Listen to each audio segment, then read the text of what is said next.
about whether or not this would have an effect. The flood profile of just that stretch would change completely. The graph would be unrecognisable because you'd have a very quick runoff. You'd have a trapezoidal shape into the bed of the river, and the gradient would be re-put into what was originally, they would imagine, a stream, and they'd just flush the water out. But where's it going to land? On the other side of the road. So you can't stop there, you have to do the next bit. And then it just triggers right down along. But I think the vision for this area is that on a massive scale up at the back here, just at the outlook. You know? But that used to be a ditch, a drain when they did the forestry, and they let it fill up because it cost much money. But which is why now it's good. I mean, in some way, if they let the drain, so for a farmer, it's like a block drain. Yes, of course, it's a block drain. But it retains a lot of water. Yeah, huge exactly. Amount of water. That's right. And I mean, if you had, any agricultural person here that said that's a disaster, it needs to be free flowing. And what we're trying to do is retain the water. Yes, exactly, retain the water. Yeah. And your argument would be completely the opposite because it's very rich. You've got the damselflies, you've got the aquatic vegetation, you've got all these other things going on. And it's putting back in, we were talking about all the fact that there's a big number of pieces that need to go into actually reconstructing a river. You're beginning to actually put in what naturally would have been here. So before people arrived here, you would have had a big wetland at the outflow of Carrowbeg, and over time people have understandably, they've drained portions of it to establish farms and so on.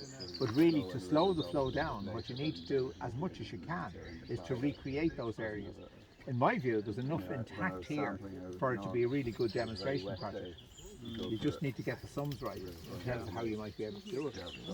Does anyone know what kind of elevation we're at? I mean, how much of a gradient is there between here and the sea? Oh, it's a fair gradient, It is. I couldn't give you numbers, but if you look at the map, it is. Because where I'm in Fahy, the stream out around Fahy, they're digging down every other year.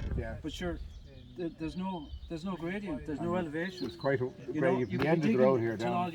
All you like, but there's no elevation to take the water away. So I mean, that might go into your calculations as well. Yeah. Well, the thing is, you need to model the catchment, as I was saying to Tom earlier. You have to model the catchment and put your numbers in and build your scenarios. And this system that's called GIS, the Geographical Information System, you can interrogate the map. You can build scenarios with the map. The map is put in layers. So if you were mapping that, you put in the base layer, which is the base geology. Then you'd have the soils, you have the water on top of that, you have the vegetation, you have the land use. And your GIS, then you build it in layers. And you can then ask it questions. You can say, if I was to take an extra 500 hectares in this area and to re-wet it, what would the effect be over the next 4 years on the flow of the river? What would the effect be at the historical peak in terms of the biggest flood? Would it make a difference? And that's what the models are designed to really show. Looking at there's a small lake upstream, and that's all boggy there. So I mean, okay, this is here, but what we need is more of this. I think that's the point really. This is actually working, to slow. We saw it in the river. We were getting yesterday's. This is a duck drain.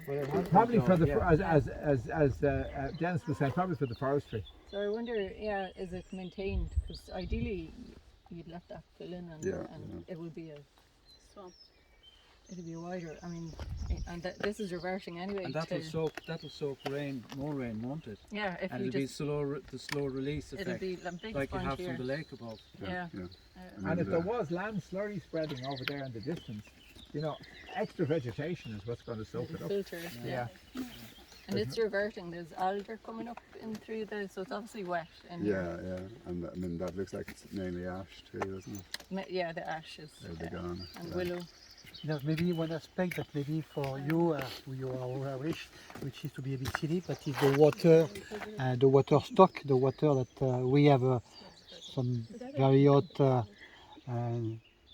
last year, hot summer, or 2 or 3 weeks, and the lack of water was maybe not in Westport area, but some place, and the way that if by chance things shift a bit and develop the wetland for the flooding scheme, can maybe add more time for the water to settle Yeah. and to build up the water stock and because that's the other side of the climate change thing. we've seen that. It's just all the figures on internet. You can see that in April we have 50% less water than usual. We didn't really decide. That's probably what this side was. Yeah. Lovely Wider.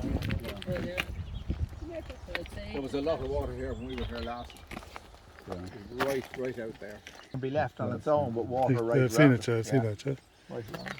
I'm sure the old maps say glad with the flood here as well. Okay, so we